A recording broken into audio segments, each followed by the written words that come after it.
Bulan ngomongin macam-macam. Baik, oke, Mas Niko, thank you. Jadi memang yang menarik nih Bang Margi ya. Di Pilpres kali ini, isu yang kemarin ramai 2 pemilu kemarin, politik identitas, SARA, kadrun, Intoleransi. itu intoleransi, anti Pancasila itu udah nggak jadi percakapan lagi. Udah nggak menarik? Udah nggak menarik. Jadi udah nggak bisa dijual lagi dan nggak bisa buat menghajar lagi karena memang masyarakat makin lama makin cerdas. Kita seneng juga ya. Jadi memang itu nggak ada impactnya buat. Udah nggak laku lah. Udah nggak laku lah. Jadi kalau ada masih di sosial media yang masih naik-naikin politik identitas itu udahlah cukup lah ya. Udah nggak laku sih. Yang laku apa sekarang Pak? Hah? Yang laku apa sekarang? Susu. Oke. Ya kan orang susu laku kan? Ya, di mana-mana orang mau impor juga. Oke, nah seperti biasa sebelum menuju debat itu biasanya memang banyak isu-isu yang sedang current nih. Lagi hot. Dan isunya memang macam-macam. Baik yang ada hubungan dengan tema debat maupun yang tidak. Karena apakah nanti bisa disinggung-singgung, jadi irisan, ataukah nanti tidak ya kita tidak tahu. Misalkan yang kemarin isu pelanggaran. Oh Mas Gibran. Ya, nggak harus Mas Gibran, pelanggaran kan banyak. Ya. Jangan tendensius begitu. Tapi dong. kan yang dipanggil Mas Gibran Pak. Iya, yang dipanggil. Kan ada ASN Bekasi. Yang tiba-tiba bawa kaos semuanya nomor 2 gitu. Nah itu temannya Mas Gibran Pak. Bukan. Ah, Satpol PP. Satpol PP. Ya. Nah, jadi memang dari mulai ngasih susu di CFD ya, yang kemarin awal-awal tuh ya, yang katanya Bawaslu pusat bilang tidak melanggar, Bawaslu Jakpus bilang, Panwaslu bilang melanggar, terus akan dilaporkan, udah serem juga dah. Terus Satpol PP Garut, Pak Muldoko bilang bukan pelanggaran, Pak Mahfud bilang itu pelanggaran, Bawaslu Garut bilang itu pelanggaran. Oh jadi Bapak mau bilang pemerintah udah nggak kompak gitu ya Pak? Bukan, Menteri-menterinya? Bukan. Kan Pak Mahfud ngomong sebagai... Ya, berarti Pak Mahfud sama Pak Muldoko udah nggak kompak gitu? Kan beda tadi statement. Bukan, iya. Kan lihat kacamatanya aja. Oh. Karena Satpol PP itu Satpol PP... apa namanya? Honorer? Honorer. Tapi masanya pakai seragam. Berarti bayaran maksudnya Pak? Bukan. Dia gajinya honorer, Oh, bukan iya. dibayar, bukan. Ya kan dibayar itu Pak? Iya, dibayar kerjaannya. Oh, ya berarti bayaran dong? Iya, kerjaannya yang dibayar. Kerjaannya. Oh, iya. Ya, itu. Ya, oke. Apalagi tuh yang rame selain pelanggaran apa lagi? Oh, ini Anies- Pak yang kasus Boyolali Pak? Apa tuh? Yang relawan dengan TNI? Nah, iya. Itu pelanggaran bukan? Belum ada kan, belum ada keputusannya. Oke. Jadi itu, yang kedua, kasusnya apa lagi ya? Oh, yang lagi rame di TikTok Pak? Yang mana tuh? Kan lagi rame di TikTok tuh, calon-calon pemimpin kita ini. Oh, ya enggak. Yang netralitas TNI dipertanyakan juga ya, terkait dengan penyerangan relawan Ganjar di Boyolali. Meskipun sudah ada bantahan sih dari Kasat bahwa itu tidak ada urusannya sama netralitas, itu lebih karena situasional. Tapi ya Bawaslu harus ngusut juga perkembangannya kayak apa. Karena mereka kan lewat. Mas Niko, isu-isu sebelum debat ini cukup ramai juga ya? Cukup ramai.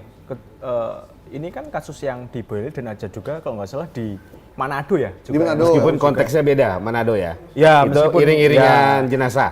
Ya itu cukup mendapatkan perhatian kalau kita lihat ya. Jadi memang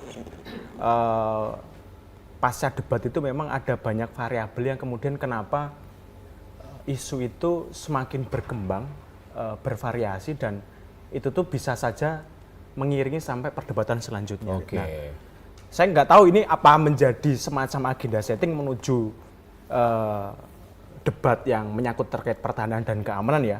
Cuma memang sejauh pantauan kami, mungkin nanti kita bisa share ya datanya bahwa ini memang isu terpisah dari tema debat kita kali ini. Jadi bahwa isunya itu membesar ya, netralitas TNI itu isunya membesar ya. Cuma memang itu isu yang berdiri sendiri dan itu bukan prakondisi ya, bukan ya? Bukan, itu kayaknya kalau kita lihat ya, itu memang kalau saya melihat di analis media memang itu membesar dan banyak yang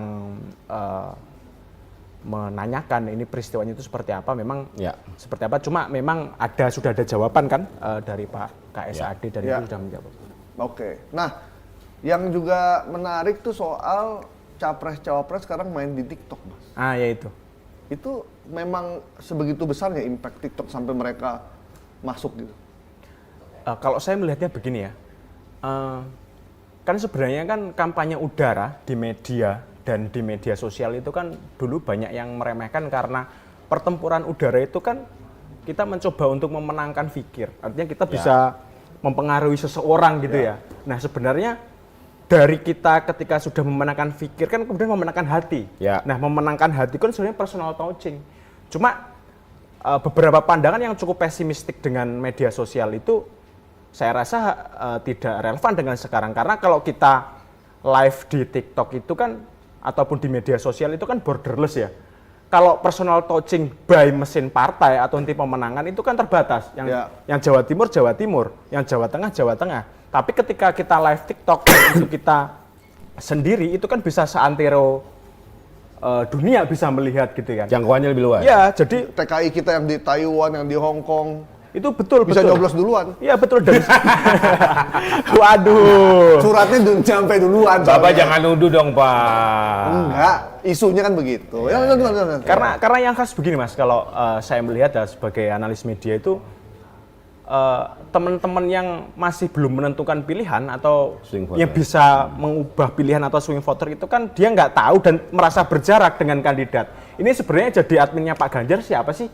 Pak Anies itu siapa sih? Orang kadang-kadang mereka kan juga reply MU kalah. Terus nanti tolong belikan tiket tiket konser kayak gitu kan, itu kan difabrikasi oleh admin. Jadi tetap meskipun mendapatkan respon dari kandidat, swing voter dan undecided voter itu masih melihat bahwa apakah benar ini adalah kandidat yang jawab langsung. Yang jawab gitu. Cuma kalau live TikTok kita kan bisa melihat ekspresi kepolosannya. Kenapa kemudian muncul fenomena Anies Bubble? Itu kan Pak Anies kan metode kampanyenya kan kalau yang desak Anies itu kan memang ya pendekatannya intelektual gitu kan, segmentasinya adalah ya bisa dikatakan kelas terdidik ya, kelas terdidik, dan itu urusannya itu yang serius-serius. Cuma orang pengguna TikTok ini kan yang diobrolin kan kehidupan sehari-hari. Kehidupan sehari-hari, makanya kemudian yang menjadi viral itu kan misalkan kayak Pak Anies tuh nggak bisa matiin live-nya itu caranya gimana, terus kayak gitu. Jadi kadang-kadang hal-hal yang receh. Ya betul, itulah yang membuat paslon itu kemudian dekat dengan audiens. Dan itu disusul juga Pak Mahfud kan, itu kan juga ngadain itu kan waktu tahun baru kalau nggak salah. Makanya kan saya kira itu sebuah terobosan yang sangat bagus ya dari masing-masing tim kampanye untuk terus berkomunikasi dengan audiens itu melalui sosial media, apalagi live TikTok, karena bisa ngelihat ekspresi langsung dan macam-macam. Dan saya kira personal juga sifatnya. Ya personal, sangat personal, apalagi kan di TikTok itu. Pak Mahfud kan biasanya kan ngomonginnya politik, pertahanan, korupsi, seriusnya. Kemarin saya nonton TikToknya lucu juga sih, walaupun agak kagok-kagok dikit ya. Iya, nggak apa-apa. Cuman orang pertanyaannya tuh aneh-aneh sih ya. Iya. Yang saya baca dari ini, saya boleh nyebut brand media lain nggak? Ada semacam report lah ya, laporan bahwa bagaimana generasi TikTok itu kemudian migrasi dari Instagram gitu. Jadi platform yang paling banyak digunakan tuh saat ini untuk milenial dan Gen Z itu Instagram dan TikTok. Orang migrasi ke TikTok itu karena jengah dengan perfeksionisme Instagram. Di Instagram kita berusaha untuk menjadi orang lain, gitu kan. Filternya banyak.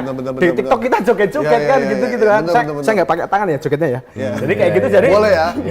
Jadi itulah yang menjadi tren dan menjadi sangat Gen Z banget ya. Jadi dia bisa mengekspresikan apapun. Tentu sebagai platform TikTok mempunyai community guideline ya. Punya guideline. Cuma memang yang saya baca risetnya itu dari behaviornya dari orang kenapa pindah ke TikTok itu karena memang ada kejengahan terhadap perfeksionisme Instagram. Jadi memang Instagram tuh banyak palsunya ya? Ya banyak di sana kan, banyak filter dan macam-macam, dan orang kalau bahasanya marketers kan bahwa perception is more important than reality ya. Makanya kemudian kenapa aspek-aspek kenapa kita menargetkan iklan itu banyak di Instagram itu memang secara visual dia eye catching dan berusaha untuk menampilkan produk atau citra diri yang sangat surreal gitu atau hyperrealitas gitulah. Menjadi orang lain. Ya, betul. Karena Kurang kita ngomongin seperti TikTok, kita joget TikTok yuk. Oh jangan gitu. Bapak lebih mantep yang gini Pak. Coba dah Pak, coba. Coba bikin gerakan baru Pak. Hah? Live Bikin ombak. bertiga musiknya jang. Musik TikTok. Nggak, Bapak joget saya ngobrol ya. Hah? Bapak joget saya ngobrol. Iya, boleh, ya, boleh, ya. boleh. Mas Iko, Ya. mereka ini yang live TikTok menggunakan memaksimalkan TikTok ini, apakah mereka terpengaruh dengan Nggak Pilpres sesuai di lagunya. Filipina? Banyak jurnal yang mengatakan begitu ya, Pak, karena lanjut, Pak. jadi kalau saya baca literasi Siapa bro anaknya Marcos? Yang Filipina? Bongbong, Bang. Ferdinand Marcos. Bongbong. Iya, Bongbong. Ya, Bongbong itu semacam menjadi sebuah momen untuk kenapa kemudian kita sangat gencar di TikTok ya. Banyak literasi dan teman-teman kalau membaca itu kan bahwa kasus kemenangannya dia itu memang karena banyak aspek-aspek yang sifatnya receh gitu ya. Oke. Receh, nggak terlalu substansif, Oke. tapi kemudian itu menjadi hal yang sangat efektif untuk mendulang suara. Jadi Ya. ya kalau kita melihat platform TikTok kan juga identik dengan siapa penggunanya ya, karena Iya. Gen Z yang katanya orang sana itu orang-orang yang pakai TikTok itu nggak tahu sejarah Bongbong itu seperti apa. Nah, Apalagi maksud saya itu. apanya. Jadi Mas Iko ketika Bongbong memanfaat TikTok itu sebagai salah satu strategi untuk menghilangkan stigma negatif ayahnya dari generasi muda. Maksud Anda ada capres yang menghilangkan stigma Nggak, ini Filipina. pelanggaran HAM? Filipina. Enggak di Indonesia. Filipina. Enggak Indonesia maksudnya. Enggak, saya bilang Filipina. Enggak, ya kan di Filipina. Iya, iya. Di Filipina kan Ah. jadi orang lupa dengan masa lalu ayahnya Ya. yang diktator. Saat berkuasa. Berkuasa. Maksudnya di Indonesia ada yang ingin melupakan pelanggaran HAM, maksudnya gitu. Mas Niko, emang kalau di TikTok itu kalau isunya berat nggak laku ya? Sejauh pantauan kita sih kurang laku ya, karena Nggak laku ya? di TikTok itu ada semacam hukum ya, kayak bahwa kalau nggak salah 5 detik atau 6 detik pertama gitu. Jadi orang Oh ininya apa istilahnya? Apa Jang? Bukan. 3 detik pertama tuh orang udah harus. Oh iya. Jadi terikat. Misalkan 7 baju favorit apa gitu kan. Oh. Ya, misalkan kalau kita nggak bisa injek di 5 menit atau 5 detik atau 6 detik pertama itu orang akan swipe. Ya. Jadi ya. itu Oke. Jadi makanya- strong ininya ya. Ya, seperti itu. Misalkan satu cara memberi kepuasan kepada rakyat, Itu bisa. kasih makan. Bener. Gratis. Makan Gratis. siang. Makan siang. Jadi begitu ya. Dan yang dilakukan oleh para capres cawapres ini ketika mereka live di TikTok sudah pas menurut Mas Niko. Dari sisi isunya, dari isi responnya. Saya kira sudah pas dan harus dilanjutkan ya, karena memang orang yang melihat di TikTok itu pengen memiliki kedekatan yang lebih dengan para kandidat. Jadi Ya. bagi saya tidak perlu, dalam bahasanya Mas Gaib tadi, tidak perlu menjadi orang lain kalau Ya. di TikTok. Harus- Ya, kita polos saja. Harus orisinil. Orisinil. Oke. Baik, sebelum kita lanjutkan, kita mau Ngopi dulu. Bukan ngopi. Polling. Oh, polling. Di YouTube official iNews. Oke. Ya. Pollingnya adalah apa yang ingin Anda dapatkan dengan menonton debat. Oke. Ya. Ya. 1. Ya. A. Mengetahui visi paslon. B. Mengetahui siapa yang paling cerdas. Dan C. Mencari hiburan. Jadi bulan Ini ya. debat juga bagian dari cari hiburan kan? Pak, saya pindah dulu Pak. Ininya kempes. Oh gitu ya? Ngondoy. Iya. Ngondoy. Nggak enak ah, sini aja deh. Ya udah. Ngondoy Pak. Bekas kemarin siapa Pak? Narasumber situ Pak? Itu Bang Deddy. Oh yang ini, yang terkejut terus. Iya. Ya, jadi saya ulangi ya. Jadi Anda ingin menonton debat itu ingin Apa yang mau didapat? apa yang ingin didapat? Ya. 1. A. Mengetahui visi misi paslon. Oke. B. Mengetahui siapa yang paling pintar. Dan C. Mencari hiburan. Ada 3 pilihan ya Pak ya? 3 pilihan. Ada 3 pilihan. Ya. Apa yang ingin Anda dapatkan dengan menonton debat ya? Yang pertama A, mengetahui visi misi paslon. Yang kedua, mengetahui siapa yang paling pintar, itu poin B. Yang ketiga, cari hiburan. Kalau Bapak, apa Pak? Kalau Bapak apa? Nonton debat tuh mau dapat apa Pak dari 3 pilihan ini? Saya nggak tiga-tiganya nggak ada nih. Oh, Bapak cari duit. Iya. Ya. Iya kan? Ya. Iya. Kita cari duit sih. Iya. Kalau Mas Niko, kalau ada pertanyaan ini ya, Mas Niko ingin dapat tahu sih Pak dari debat Mas Niko? Kalau saya lebih ke mengetahui visi misi paslon dan bisa mungkin di gagasannya lebih bisa dielaborasikan lagi ya. Itu kan bagaimana Iya.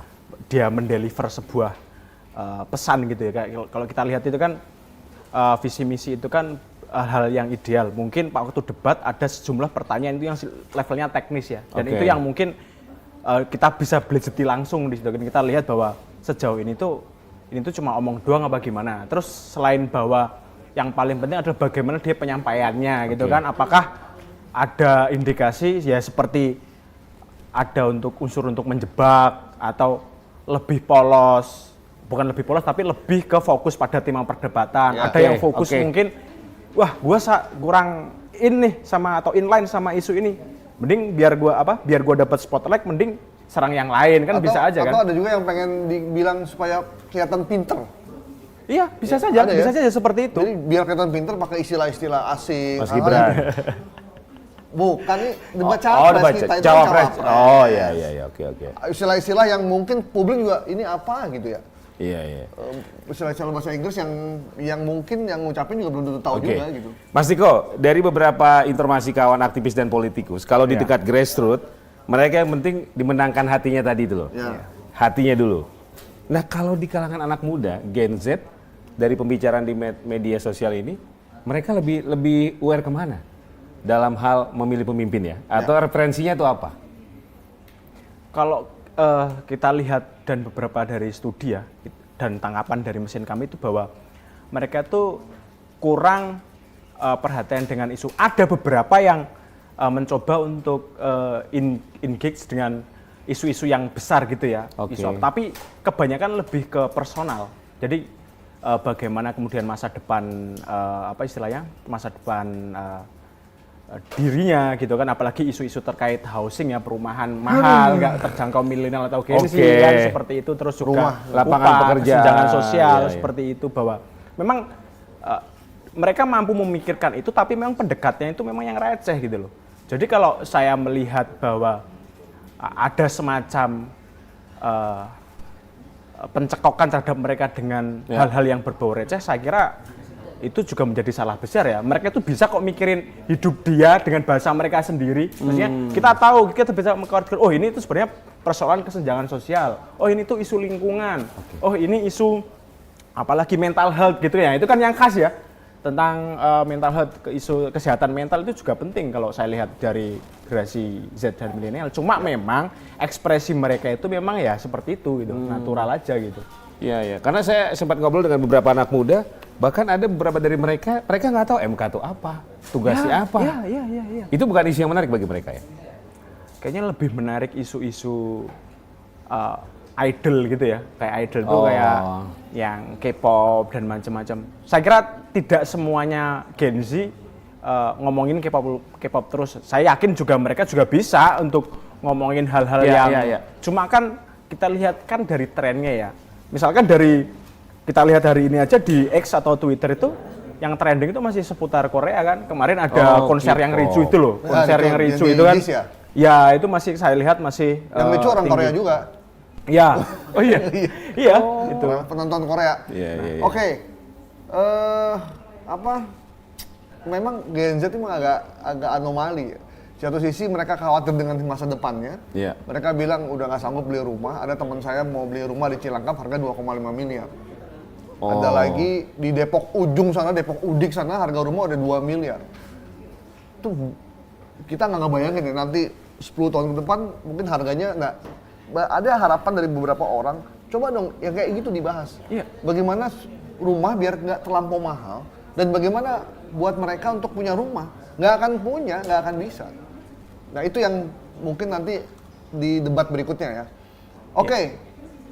Ada sentimen percakapan media sosial. Kopi atau oh ini ada Mbak Yanti dan Mbak Susi. Ini anak muda nih. Anak muda. Terima kasih Mbak Yanti. Ya, kalau dari kostumnya kelihatan nih. Ini pendukung 04 kayaknya ya. Ya. Terima kelihatan kasih ya. Mbak Susi. Makasih ya Mbak. Ya. Oke. Aduh. Ini roti apa daging nih? Iya. Ini nggak apa-apa nih disiarin di sini nih. Apa ya? Iya. Oke. Kita menunya ini ngomongin kemiskinan, ya kan? Iya. Ya kan? Cocok, Ngomongin cocok. bansos di hotel gitu ya, Pak? Harusnya nih kita sajian itu Rebus-rebusan. rebus-rebusan. Itu apa yang menggambar? Oh, Pak. Tiwul. Pak, kita kan temanya ini nih Pak, pertahanan keamanan. Sajiannya pelor Pak harusnya Pak. Ya kan Pak? Sama granat. Sama itu Pak, apa Pak? Senapan angin Pak, pakai apa dulu? Ketapel. Bukan. Mimis. Iya, mimis. Dan juga ini kapal selam. Oh iya Iya, bener, kan? empe-empe. Iya bener. Ini agak Lanjut Pak. agak western nih ya makanannya ya. Oh iya dong. Ya, kan kita kalau pertahanan Hostnya Indo soalnya. ya, ya kita kan pertahanan kiblatnya ke China ya. Ke barat kan ke China sekarang. Enggak, saya kalau kibat nggak ikut-ikutan Pak. Kiblat kan ke Mekah, kalau sholat. Iya, saya nggak ikut-ikutan. Enggak. Saya itu aja kiblatnya Pak. Enggak. Kalau pertahanan kita sekarang kiblatnya ke Amerika apa ke China? Nah, saya kurang paham kalau soal itu Pak. Kurang paham kalau soal itu Pak. Kita kiblat ke Mekah ini Oh utara iya. ya. Oke. Itu yang Bapak bilang kemarin habis 700 triliun itu apa Pak? Enggak tahu sih. Hah? Enggak. Iya masih kita pergi. Kata Mas Iko ngomongin apa sih kata Mas Iko? Lanjut tadi Pak, gimana Pak ini Pak soal percakapan? Jangan membahayakan beliau. Oh iya. Kalau kita kan dilindungi undang-undang. Iya. Dan beliau masih muda. Masih muda, masih Iya, muda. iya. Masa depannya masih panjang. Masih panjang. Kalau kita emang udah agak gelap nih. Iya. Kemudian kalau kalah. Aduh. Curcol. Oke. Sentimen percakapan sosial media. Ini live ya. Ini live dari tangkapan dari mesin kita. Kalau kita lihat bahwa Ini sekarang nih. Sekarang ini yang diupdate. Oh, real oleh- time nih? Real time. Jadi nanti kurang lebih tampilnya seperti ini untuk menemani perjalanan debatnya. Jadi kalau kita lihat bahwa ada itu total percakapan di Agak sosmed dan mengkhawatirkan ya. Itu kan ya masih banyak netralnya ya, masih banyak netral dan Percakapan kan ya? Itu percakapan di sosial medianya ya kurang lebih masih netral aja karena debatnya belum dimulai. Kita kan nanti bisa tahu nih panasnya itu di mana kan bisa kelihatan ya. Oh, jadi percakapannya yang netral Anies 51. Ya, 5,1%. Prabowo 48, Ganjar 68. Iya. Positif Anies 33, Prabowo 16, Ganjar 18. Iya. Negatif Anies 16, negatif di Prabowo 36% 36, ya. negatif Ganjar 14. Kenapa Mas? Prabowo negatif lebih besar? Karena memang kalau kita lihat sebelum debat ini dimulai itu ada beberapa serangan ya, khususnya terkait alutsista. Nah, itu yang harus nanti karena saya punya datanya gitu kita Yang Bapak benar-benar bilang punya, kemarin itu loh Pak. punya datanya dan memang dari tim kampanye paslon lain memang dipermasalahkan Iya, seperti misalnya teman lamanya bahkan teman lamanya Pak Prabowo Mas, Oh, Caimin. Caimin. Itu kan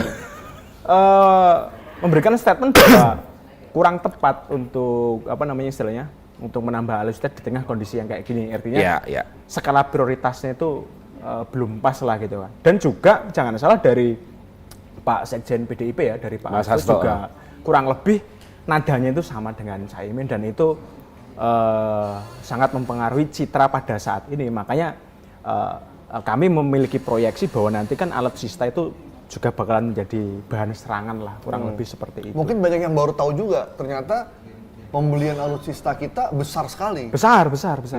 Banyak yang baru tahu juga. Tapi nggak kelihatan ya. Apanya nggak kelihatan? Nggak, maksudnya ke orang kalau belanja kan ada unboxing Pak. Unboxing gitu loh.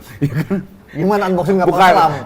bukan maksud saya paling nggak rakyat tahu loh Pak gitu loh. Oh, ini loh yang dibeli. Baru atau bekas? Misalnya kan sebagian kalau kayak waktu itu kan sering di Monas loh Pak. Oh, ya, dipamerin. gitu loh Pak. Ya, Ya, kan, ya. gitu loh Pak. Jadi rakyat tahu, oh iya bener dipakai buat beli. Gitu. Tapi kan memang ada undang-undang kerahasiaan negara.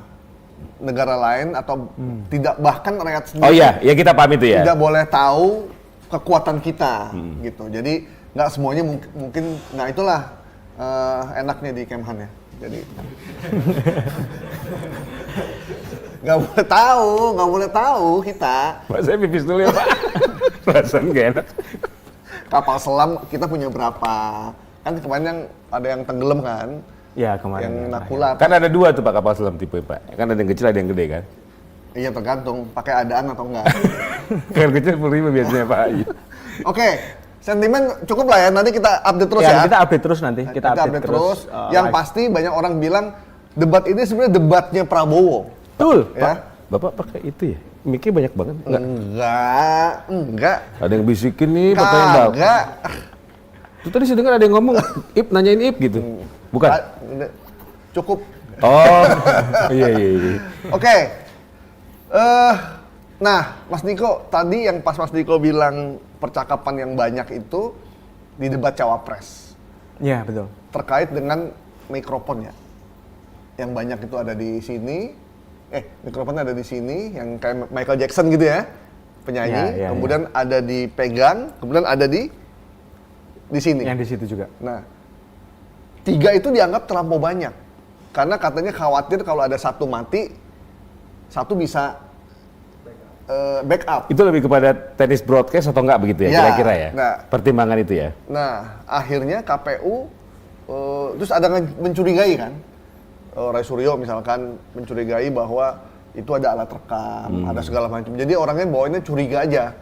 Nah, akhirnya KPU memutuskan Ini coba kita lihat tuh sambil lihat gambarnya ini ya. Coba kita lihat ini. walaupun semuanya pakai sih ya, Pakai semuanya. tapi dianggap tidak wajar karena terlampau banyak backupnya. Jadi backupnya tuh mikrofon kuping, mikrofon yang ditaruh di dada Sama yang konvensional. mic yang biasa gitu. Itu dianggap Buat anak muda itu isu yang menarik nggak, Mas Niko? Kemarin juga ada, tapi itu kurang mendapat perhatian sih sebenarnya. Memang orang yang menggaungkan pertama kan kalau saya lihat top influencernya itu kan Pak Roy Suryo ya. Pak Roy Suryo apalagi ada yang ini kan juga yang di belakang situ. belakang Gibran ya. Itu juga Itu ya kayak itu buku atau apa sih Pak? Hah? Itu buku atau apa sih? Tablet ya atau apa alat apa sih Pak itu? Nggak tahu sih. Orang nggak dikasih lihat kan juga nggak tahu. Pokoknya kotak. Mungkin kursi kali ya. Ciplakan kursi kali. Oh, Ciplakan bekas kursi. duduk. Iya, bekas duduk. Iya. Tapi Tapi memang kursinya bulat Pak. iya. Tapi memang kalau debat pertama kayaknya nggak begini ya. Debat pertama kayaknya kalau nggak salah saya nggak salah kan nggak kayak seperti Nggak ini. pegang mic baru, juga ya? Iya, baru yang di kedua kalau nggak yang salah. kedua malah banyak banget Iya. ya. Ya. Dan akhirnya KPU mendengar juga Akhirnya kebiasaan. sekarang enggak. Mic-nya satu aja. Yang di sini kayaknya, oke. yang di Ya, ya. kemarin KPU udah mengumumkan mic-nya cuma ada di dada. Oh, Kalau nggak yang salah ya. wireless nih. Oke. Yang wireless gitu, yang kayak podcast. Ya. Ayo Mas Niko, di sini. Mari, monggo. Ayo monggo. Susah, makannya susah.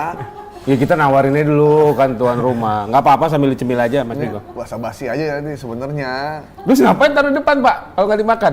Hah? Ngapain taruh depan? Sponsor. Oh sponsor. Sponsor. Oke. Oke. Terima kasih untuk rumah makan Bapak. Lanjut Pak. Nah, ini jadi pembahasan tapi cukup ini ya, cukup ramai. Cuman akhirnya KPU udah memutuskan untuk satu mix saja. Selanjutnya kita perubahan KPU berikutnya adalah soal singkatan, Mas. Yang ternyata dari tiga cawapres kemarin tuh pembicaraan tertinggi ya polemik SGIE itu. Iya. Oh sama Ya, SGIE. apa? Oh selain singkatan istilah asing ya? Carbon Istilah asing. capture Carbon apa? trade. Ya. Carbon capture, carbon Iya, trade. carbon Iya. capture. Ya. Nah itu akhirnya KPU dengerin juga, Mas. Iya, bersyukurnya seperti itu ya. Dan saya kira juga kalau dari sisi audiens itu kan kalau ada semacam perdebatan yang menarik itu kan nggak perlu menjebak kan. Kalau kita misalkan dari sisi kenyamanan misalkan ya alangkah lebih baiknya debat itu ada juga. Menurut Mas Niko itu pertanyaan menjebak ya?